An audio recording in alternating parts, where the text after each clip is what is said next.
স্বাগতম জনাইছোঁ আপোনালোকক আপোনাৰ নেশ্যনেল এডুকেশ্যনলৈ। আজি খুবেই ধুনীয়া প্ৰশ্ন এটা লৈ আহিছোঁ। আপুনি অকল মনোযোগেৰে চাওক, আপোনাৰ মাথাত কেনেকৈ ফিটিং কৰি দিব লাগে বস্তুখিনি, সেইটো মোৰ ওপৰত এৰি দিয়ক। তেনেহ'লে আৰম্ভ কৰোঁ।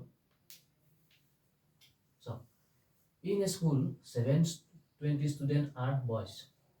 এখন স্কুল আছে, তাত কৈছে কি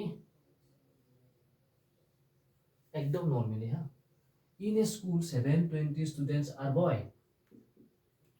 720 student কি হয়, ল'ৰা কথা হৈছে,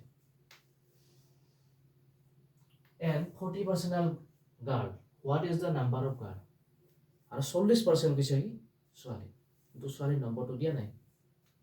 যি নহওক, ইয়াৰ 40% হৈছে গাৰ্ল। কিন্তু আমি গাৰ্লটো নাজানো কি,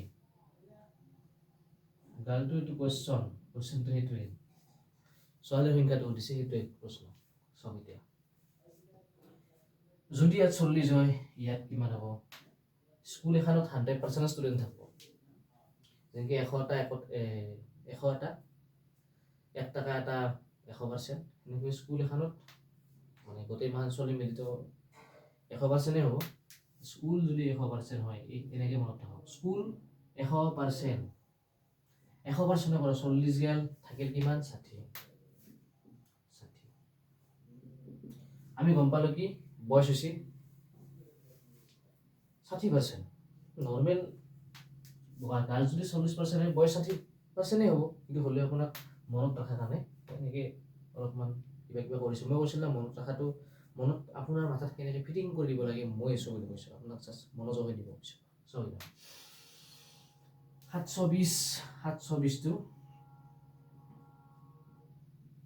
ওপৰত লিখিব। এইটো অলপ সৰু কৰি দিওঁ নেকি? চাওক, 20 2 গুণ 40, 20 3 গুণ 60, সৰু হৈ গ'ল ন অলপ, যিয়ে নহওক। চাওক, বয়সৰ মান দিছে 720, বয়সৰ পাৰ্চেণ্টটো 60 আছিল, কাটি 3 পাইছোঁ। 720টো দেখিলোঁ মানে বয়সৰ সংখ্যাটো পাৰ্চেণ্ট 3, আমাক সুধিছে গাৰ্লছৰ কথা, 2টো আমি দি দিছোঁ। চাওক, একদম নৰ্মেল। স্কুলৰ যিমান ছাত্ৰ আছে, স্কুলত যিমান ছাত্ৰ আছে, এইটো 100% আছিল, 100%। 720টা কথা কৈছে, 720টা বয়সৰ কথা কৈছে, পাৰ্চেণ্ট দিয়া নাছিল। তাৰপাছত গাৰ্লছৰ কথা কৈছে কিমান? 40%। যদি গাৰ্লছ 40% থাকে, বয়স কিমান থাকিব? 60%। ফেল লিখি দিছোঁ 60, আৰু এইভাগে 40 থাকিল। 40 2, 20 দি কাটলি 2, 60 3 দি কাটলি 2 দি কাটলি 3। 720টো কিহৰ মান আছিল? বয়সৰ মান আছিল, মানে 3টো আছিল কিহৰ? বয়সৰ মান। আমাক উলিয়াব দিছে কিমান? গাৰ্লছৰ মান। এইখিনিতো বুজি পাইছে? এবাৰ চাওক, 3 2 গুণ 6, 3 4 গুণ 12, শূন্যটো হৈয়ে যাব। 240 পূৰণ 2, 2 শূন্য গুণ হৈ গ'ল, 2 4 গুণ 8, 2 4 গুণ 8, 2 2 গুণ 4, 480।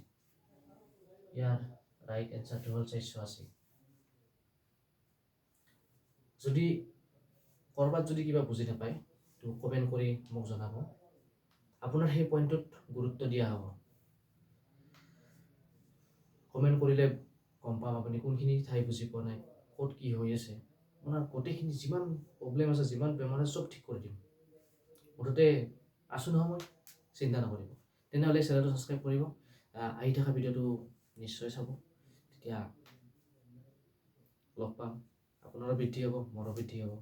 যিয়ে নহওক, ধন্যবাদ।